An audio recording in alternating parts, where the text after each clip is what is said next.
it's really a false dichotomy in a lot of ways. And, I was reading recently that really interesting cultural fact. Every year, American students walk across their graduation stage wearing a graduation gown and a cap. And I was actually reading that roots itself in Muslim universities in the 9th century, where Europe's best and brightest would go to these universities and they would want to come back home and mimic the thobe and the flat cap symbolized the Quran as the highest form of knowledge. And even the tassel would have been the bookmark in the Quran, for keeping your place in the Quran.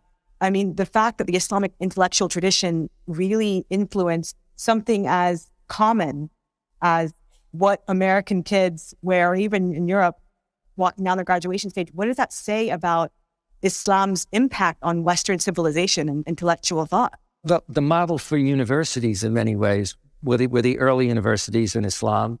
The notion of having hostels for students. As one prominent scholar of Islam said, during the Dark Ages, if you were up on another planet and you looked down, the West was invisible. It would have been the Islamic world that stood out. And the idea that during that period, you had a fluorescence in terms of the areas of philosophy, medicine, algebra, etc. And then that was carried over into the West. And yet some of that was lost. So, for example, I studied Catholic theology in many venues.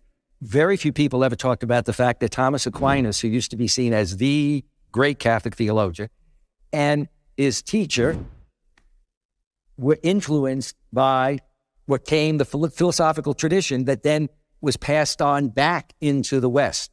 The same thing happens when you look at areas of medicine and science and technology. And a lot of that is just beginning, I think, at a popular level to surface right now. One of your colleagues at Georgetown actually told me once that even Thomas it's really a false dichotomy in a lot of ways. And, I was